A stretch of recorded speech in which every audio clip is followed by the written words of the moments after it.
بگو طاغوت رو تعریف کن. خیلی خوب، حالا میخوای نو مسلمان بشی، مشکلی نیست، مسلمان شو. حالا بگو، حالا طاغوت رو تعریف کن. طاغوت شکن. من میخوام نو بیام مسلمان شم، با من گو. بسیار خوب، طاغوت شکن. طاغوت رو بگو. طاغوت رو بگو. طاغوت اول قرآن رو به تو یاد میدم، قرآن اصله. طاغوت رو تعریف کن. طاغوت رو تعریف کن. طاغوت رو. طاغوت رو. هر آن چیزی که بغیر از الله جل جلاله پرستش و در عبادات خود ردی باشد، طاغوت نامیده میشه. چون الحمدلله 20 ساله که من تجوید درس میدم. الحمدلله رب العالمین. بله الحمدلله رب العالمین. بله من تو رو میبینم که چی رقم میخوانی بچه. نام استاد صافی رو وضو بگیر، بعد به دهانت بگیر. او ابوبکر صافی، ابوبکر صوفی نیست. خب پیغمبر علیه السلام میگن از صفات منافقین در میان برخی از برادران و خواهران مسلمان ما دیده میشه. و السلام از صفات منافقین وقتی بیان میدارن میفرمایند که و اذا خاصم فجر، وقتی که با کسی خصومتی کرد، با کسی دشمنی کرد، با کسی مجادله کرد، با کسی بحثی کرد، گفتگویی کرد، دشنام میده.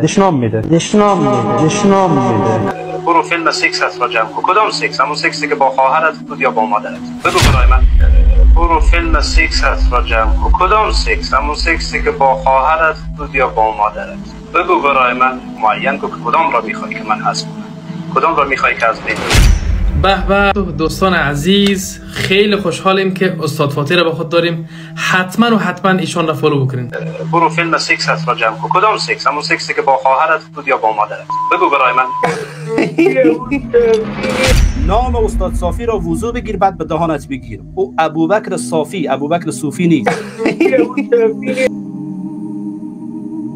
السلام علیکم و رحمت الله و برکاته. خدمت همه مشترکین عزیز، برادران و خواهران و بزرگواری که به دوستان عزیز، خیلی خوشحالیم که استاد فاطی را با خود داریم. حتما ایشان را فالو بکنید. او ابوبکر صافی، ابوبکر صوفی نیست. خب عزیزم، بارك الله فيكم. بسم الله والحمد لله والصلاة والسلام على رسول الله. اما بعد، اولا برادر عزیز، اهلا و سهلا و بارک الله فیک.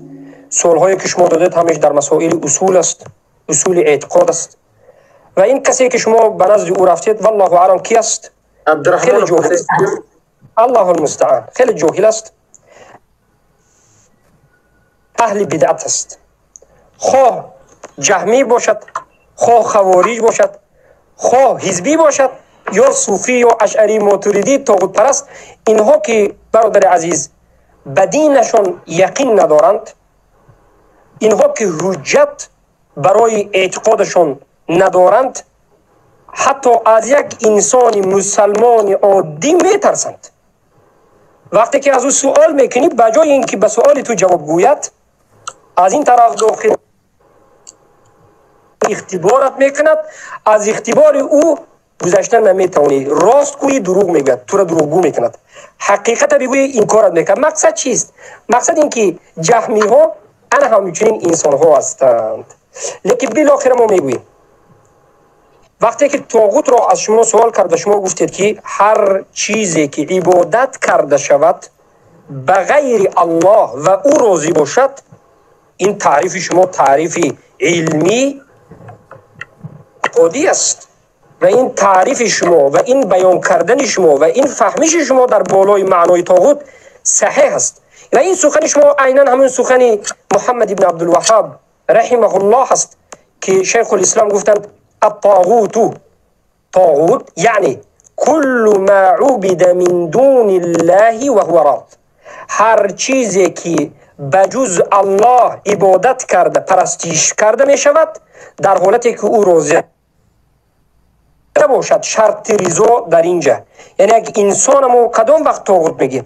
وقتی که عبادت بکنی، یگان نمود عبادت رو انجام بدی و او از همین عمل عبادت تو راضی است، طاغوت است. اما طاغوت هایی که بیجان است، به مانند جماداتی که امروز از درخت و سنگ و قبر طاغوت گرفتند، شرط رضا بودن از اونها ضرور نیست، برای اینکه اینها رضایت ندارند. برای همین امام مالک رحمه الله گفتند که الطاغوت کل ما عبد من دون الله.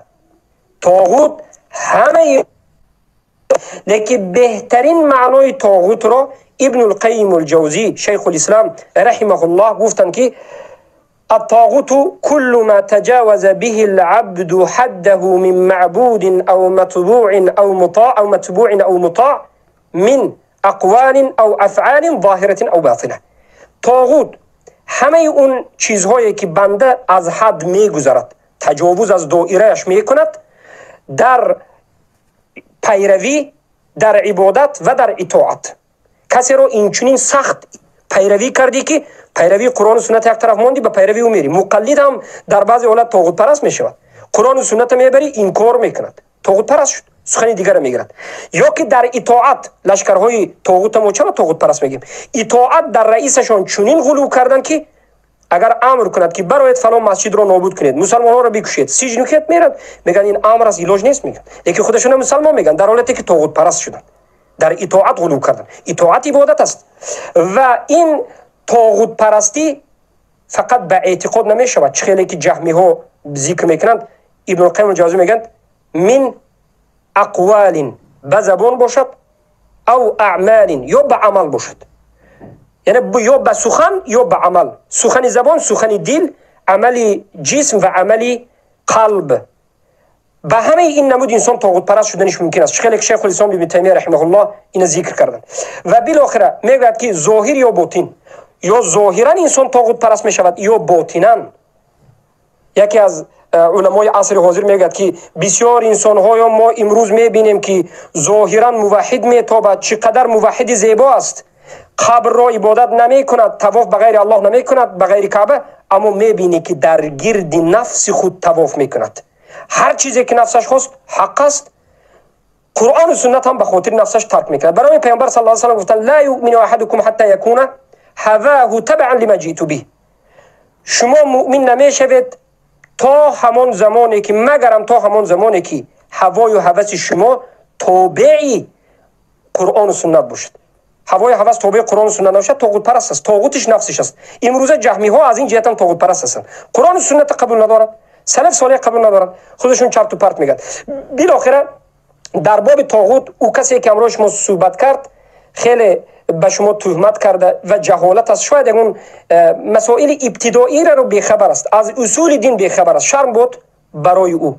و برای مسئله وضو، نامی کسی را سبحان الله وقتی میگیری، نامی بعضی از اشخاص معینی را باید وضو بکنی، بعد نامی او را بگیری. قسم به الله این تقول، یعنی ساختگی به دین الله است. یک چیزی را ساختن به دین الله است. یگان نفر از صحابگان و تابعین و تبع تابعین در حق خیر البشر سید ولد آدم خاتم الانبیاء والمرسلین محمد رسول الله صلی الله علیه و سلم هرگز نگفتند که نام محمد رو به وضو بگیر. آیا از نام محمد صلی الله علیه و سلم دیده از بشریت نام بزرگی هست؟ از درجه محمد صلی الله علیه و سلم دیده درجه بزرگتری هست؟ خلیل الله، ما میگیم پیامبران بهترین انسان ها هستند. از درون پیامبران رسولان، از درون انبیا رسولان 315 نفر از همه بهترین انسان ها در روی دنیا. از درون رسولان 5 نفر بهتر، موسی، عیسی و محمد. و از درون 5 نفر از اول انسانیت تا آخرش 2 نفر بهترین هستند، ابراهیم ابوالانبیا و محمد. و از درون این 2 نفر بهترین اونها خلیل الله که مقام محمود فقط به این داده می شود، سید ولد آدم. اولین کسی که از قبر بیرون شد این محمد رسول الله صلی الله علیه و سلم است. اما نام همین انسان را یگان مراتبه کسی نگفت که به وضو باید نامش رو بگیری، صلوات رو هر جای می خواهی بکن. پس کسی که این سخن را به شما گفته از دین الله دروغ گفته. جزای اینها را الله در قرآن میگوید فمن تقول علينا بعض الاقاویل لأخذنا منه بالوتين ثم لقطعنا عنه ومن تقول علينا بعض الاقاويل ثم لقطعنا منه الوتين. جزاك الله خیر. یعنی هر کسی که از نام ما یک سخنی را میگوید از نام دین که از بافته خودش است، و من تقول علینا بعض الاقاویل. تقول یعنی سخنی را گفتن در دین الله که وجود ندارد، از پیش خودت گفتی، خودت رب قرار دادی. الله میگه که هر کسی که از نام دین ما به یک مسلمان عادی چیزی را گفت که ما نگفتیم، ما به طرف راست او را میگیریم، به راست میگیریم و ما رگی وتین او را میکفونیم. این جزای همینو است، میکفونیم. و الله در بسیار جای ابن قیم الجوزی در زیر آیت میگه که الله مراتب گناه را ذکر کرد و از همه مرتبه بلندترین گناه را که از شرکم بدتر است بیان کرد که این سخن کردن در دین الله به علمانه و جاهلانه. و ان تشركوا بالله ما لم ينزل به سلطانا و ان تقولوا على الله ما لا تعلمون. در حق الله، در دین الله سخن بکنی چیزی رو که نمیدانی، از پیش خودت میبافی، میسازی. تشریع از ساختن قاعده و قوانین است. ولا تقف ما ليس لك به علم. هر جایی که علم نداری صحبت نکن، از خودت نساز. این تمام این مسئولیت در نزد تو وجود دارد. پس بارک الله فیکم. هر کسی که این سه سخن را گفت، البته که این سخنهایش باطل است. بله، سخن آخرین، مسئله آخرین گفت هر کسی از مسلمان ها قرائت قرآن را بلد نیست، نمیتواند که خوب قرائت قرآن کرده باشد، شاید تجویدش، شاید حفظ کامل قرآن نه، او میگه یعنی حق ندارد که در مسئله کفر بالطاغوت گپ زند یا که کفر بالطاغوت داشته باشد. اعوذ بالله من ذلك، اعوذ بالله من ذلك. انا این تقولی، یعنی سخن بستن به دین الله، بافتن یک سخن به دین الله که الله نگفته بلکه الله برخلاف این حکم کرده، و این کفر اکبر است. هر کسی میگوید که هر کسی که قرآن را تلاوت کرده نمیتواند در باب کفر بالطاغوت سخن نکند، کفر بالطاغوت لازم نیست، اول قرآن بخوان، مرتد است، مشرک است، کافر است، بیدین است، اصل دین را انکار کرده است.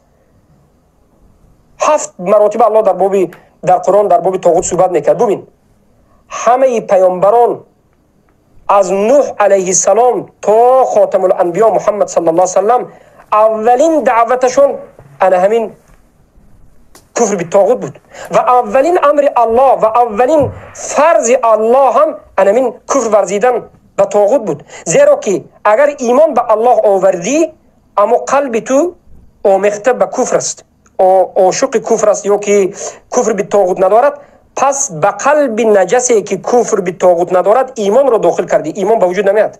اولین فرض الله همین است. برای الله سبحانه و تعالی گفت ولقد بعثنا فی کل امه رسولا ان اعبدوا الله واجتنبوا الطاغوت.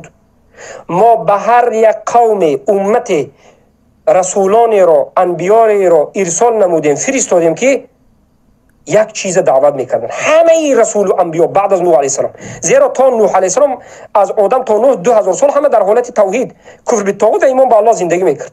اولین شرک در زمان نوح شروع شد و اولین دعوت هم به کفر بالطاغوت در زمان نوح علیه السلام و اولین عذاب مشرکین در نوح علیه السلام به وجود آمد.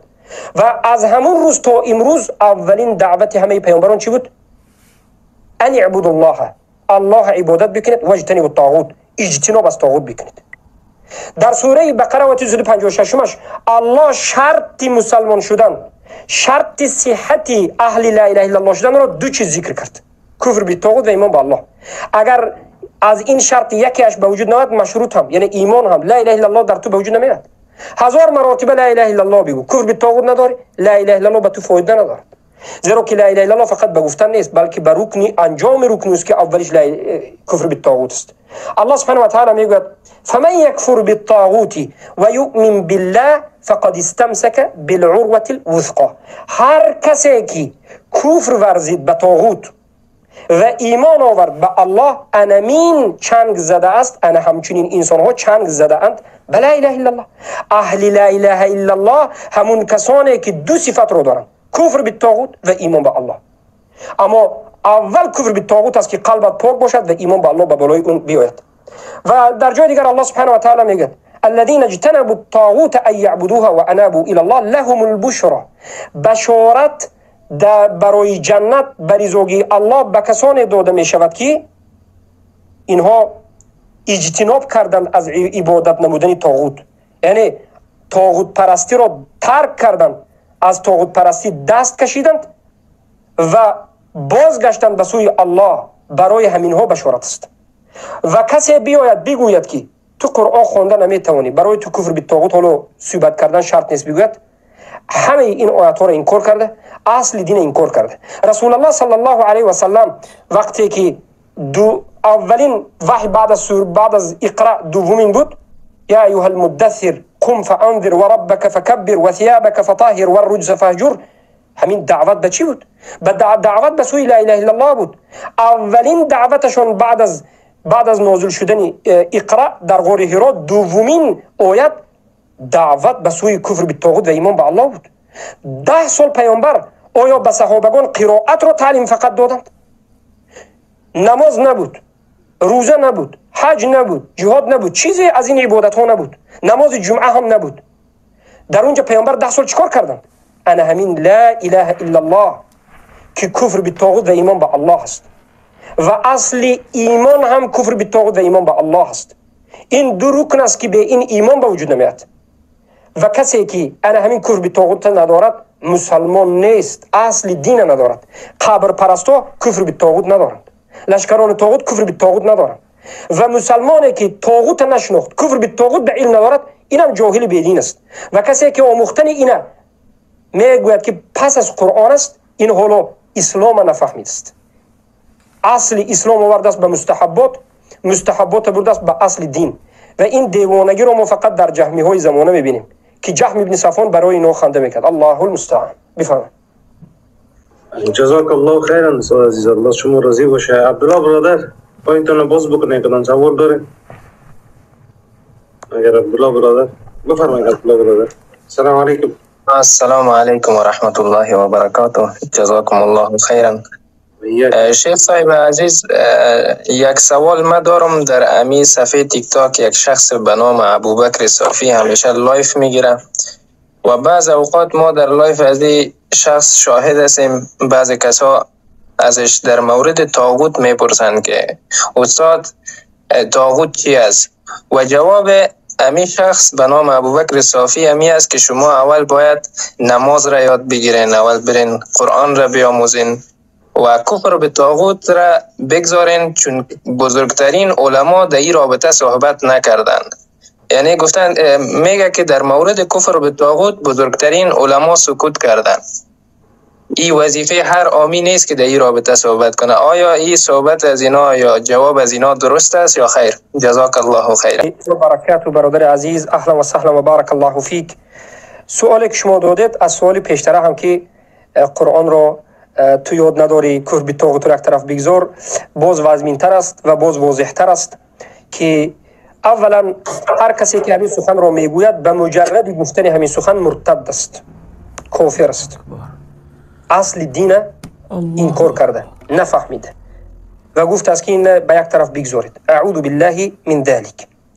و آیات ها را ما دو مرتبه تکرار نمیکنیم، لیکن الله سبحانه و تعالی میگه که همه پیامبران را ولقد بعثنا فی کل امه رسولا، همه پیامبران را در همه امت ها فرستادیم به خاطر یعنی دو چیز: کفر به طاغوت، ایمان به الله. به این ابوبکر صوفی مشرکی بدین میگوییم که 10 سال اولی که در مکه پیامبر صلی الله علیه و سلم به مشرکین مبارزه بردند، مشرکین به پیامبر دشمنی کردند، صحابگان را به قتل رسانیدند، به بالای بلال سنگ گذاشتند که احد میگفت عمار یاسر پدر عمار را به قتل رسانیدند، سمیه را به شهادت رسانیدند و دیگر صحابه ها را پیامبر به هجرت به حبشه فرستادند. به خاطر چی بود؟ آیا به خاطر نماز بود یا روزه بود یا یگان محرمات بود یا به خاطر ان همین کفر به طاغوت و ایمان به الله بود؟ ابوبکر صدیق رضی الله عنه وقتی که از پیامبر خبردار میشد به نزد پیامبر میاد میگه چه خیلی که در ابن ابی شیبه در سیره و در همه سیره پیامبر معروف است، میاد میگه که ای محمد صلی الله علیه و سلم، من شنیدم که تو پدر و باباهای اجداد ما را تکفیر میکنی و این عبادت های این بت ها و این بگویم صنم ها را باطل میشماری، عبادت کرده اینا کفر شرک میگویی و ما را گمراه میگویی، آیا همین درست است؟ پیامبر میگه که بله بله نمین است، به همین آمدن. عداوت مشرکین، دشمنی مشرکین قریش به بالای پیامبر به خاطر همین کفر به طاغوت بود، به خاطر تکفیر نمودنشون مشرکین بود را انجام نمیدادند. به صحابگانشون اولین درجه کفر به طاغوت نمی آموزانیدند که این ترک شرک است، بد دیدن شرک است، بغض عداوت است و باطل شماریدن شرک است و تکفیر کردن اهل شرک است و بغض و عداوت به مشرکین است. اگر همین پیامبر به صحابگان تعلیم نمیدادند، دشمنی بین پیامبر و صحابگان و بین مشرکین قریش به وجود نمیاد. دشمنی به خاطر همین دین به وجود، به خاطر همین است. این اصل دین پیش از روزه است، این پیش از همه چیز هست. هر کسی که نماز میخواند شب روز اما طاغوت پرست است، به این معنی که یک چیزی رو غیر الله عبادت میکرد، این کافر است. چه که ابوبطین رحمه الله میگه من صلى و صام و شهد و قال لا اله الا الله و مع ذلك عبد غیر الله، نماز خوند، روزه داشت، لا اله الا الله میگه لیکن عبادت غیر الله میکرد، این مشرک است. لا تنفعه، لا فایده ندارد، بیخبر بودنش هم فایده ندارد. اما انا همین اصل دین را میگه علمای باریز ذکر نکردن. بله اگر مقصد این جاهل مشرک علما گفته صوفی باشد، بله صوفی کفر به طاغوت اصلا نفهمیدن و نمیفهمند و ذکرم نکرد. رافضه باشد، رافضه نمیفهمد. حزبی باشد، نمیفهمد. و اشعری ماتریدی که از جانب طاغوت پرست، لیکن از جانب قسم طاغوت گفته فقط شیطان میگند. یگانه طایفه که حق است و منهج انبیاء، تمام انبیاء و رسول دارد، اهل سنت و الجماعت است که به تمام نمود کفر به طاغوت ذکر کردن. چرا نکردن؟ سلف صالح کفر به طاغوت ذکر کردن. نظر بکنید در رد علی الجهمیه، جهمی ها را طاغوت پرست میگن، زیرا که نفس پرست شدن، معطله شدن، مجسمه ها طاغوت پرست شدن. اما قبر پرستی در امت اسلام در عصر 4 به وجود آمد. چخیره که ابولیث سمرقندی حنفی در کتاب ذکر میکرد. بعد از این کارها به وجود آمد و در زمان ابن تیمیه، در زمان ابن القیم الجوزی نظر بکنید چقدر طاغوت پرستا را این کار کردند. و پیش از همه الله سبحانه و تعالی اینقدر با وضاحت و صریحا بیان نموده است که حجت به سخن علما است. به تفسیر نظر بکن، مگر ابن جریر طبری عالم نیست؟ یکی از علمای سلف وفات کننده 310 هجری در زیر طاغوت چی میگه؟ فما یکفر بالطاغوت و یؤمن بالله. این دین همه انبیا است. همه انبیا دینشون یک دین است. الانبیاء اخوه و دینهم واحد. پیامبر در حدیث میگن که پیامبران برادری همدیگرند، دینشون یک دین است. یعنی در جانب عقیده، در جانب اصول دین، همه پیامبران یک دین داشتند. همه پیامبران به سوی لا اله الا الله دعوت میکردند، اما در جانب شرایط دیگر بود. مگر همه پیامبران به خاطر همین آمدن، به خاطر همین تمام زمین و آسمان خلق شدن، به خاطر همین دشمنی عداوت بین مسلمین و مشرکین شدن، به خاطر انجام ندادن کفر به طاغوت به جهنم رفتن، به غضب الله رفتن، مگر همین بیان کننده بزرگی مسئله نیست؟ مگر پیامبر صلی الله علیه و سلم خودشون آشکار نگفتن که من قال لا اله الا الله و کفر بما یعبد من دون الله حرم ماله و دمه؟ هر کسی که لا اله الا الله بگد و کفر ورزد به غیر الله، یعنی هر کسی که لا اله الا الله بگد و کفر ورزد به طاغوت، بعد از این مسلمان است. الله المستعان. اینها به دین ببینید، پیداوار دین، اصل دین، ریشه دین به یک طرف گذاشتند، در بالای بام دین صحبت میکنند. بام مسائل مستحبات، در مسائل مستحبات به تو بحث میکند، مناظره میکند، تو را تکفیر میکند، اما ریشه دین اصلا نمیداند. الله المستعان. اینا را شیطان گمراه کرد.